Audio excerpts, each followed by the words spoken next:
ময়মনসিংহ জেলার ধোবাউড়া উপজেলার সীমান্তবর্তী প্রত্যন্ত এলাকা সাদ্দাম বাজার। সেখানে পল্লী বিদ্যুতের সংযোগ থাকলেও দিনরাতের বড় একটা সময় সেখানে লোডশেডিং থাকে। তবে এ নিয়ে ব্যবসায়ীদের খুব একটা মাথা ব্যথা নেই। পুরো বাজারে সকল ধরনের কার্যক্রম চলছে সৌর বিদ্যুতের আলোতেই। আমার দোকানে আমি বিদ্যুৎ ব্যবহার করি না, আমার দোকানে আমি সোলারই ব্যবহার করি। সোলারে ফ্যান ব্যবহার করি, তারপরে সোলার লাইটও জ্বালাই, সবকিছু আমার সোলারের মাধ্যমে হয়। তাই শক্তি ফাউন্ডেশন থেকে যেটা করছে আমাদের সাদ্দাম বাজার, ইনশাআল্লাহ এটা অনেক লাভবান হয়েছে। আমরা 20 জন ব্যবসায়ী নিজেদের দৈনন্দিন সকল কাজেই ব্যবহার করছেন এই নবায়নযোগ্য বিদ্যুৎ। শুধু তাই নয়, বাড়তি বিদ্যুৎ পিসিসি পদ্ধতির মাধ্যমে প্রতিবেশীদের সাথে ভাগাভাগির পাশাপাশি জাতীয় গ্রিডে বিক্রির সুযোগও করে দিয়েছে। দিনের 10টার পরেই কিন্তু একটা রেড সিগন্যাল দেয়। রেড সিগন্যালটা এরকম যে আমার আর ব্যাটারি বলতেছে যে আমার আর বিদ্যুৎ দরকার নাই।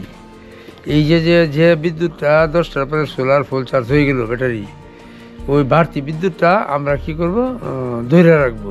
বাড়তি বিদ্যুৎটুকু কাজে লাগানোর জন্যই পিয়ার শেয়ারিং বা নিজেদের মধ্যে বিদ্যুৎ ভাগাভাগির একটি সুযোগ, যা পিসিসি বা সংযোজিত একটি পয়েন্ট থেকে বিতরণ করা হয়। একটা কমিউনিটিতে কারোর বিদ্যুৎ কম উৎপাদন হয়, কারোর বেশি বিদ্যুৎ উৎপাদন হয়। তো দেখা যাচ্ছে যে কারোর কম বিদ্যুৎ উৎপাদন হয় কিন্তু তার প্রয়োজন বেশি।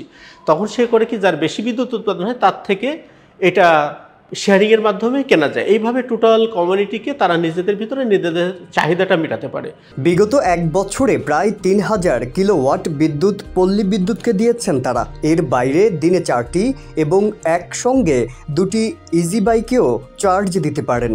1 একর কৃষি জমিতেও সেচও প্রদান করেন সৌর বিদ্যুৎ চালিত মোটর দিয়ে। সর্বোপরি এটা একটা ভালো উদ্যোগ। পরিবেশের কোনো ক্ষতি করা ছাড়াই আমাদের এই বিদ্যুতের চাহিদা পূরণ হয়।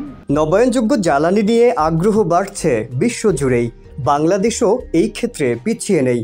সরকারের পরিকল্পনা অনুযায়ী 2041 সালের মধ্যে মোট চাহিদার 40% নবায়নযোগ্য বিদ্যুৎ উৎপাদনের লক্ষ্যমাত্রা স্থির করা হয়েছে।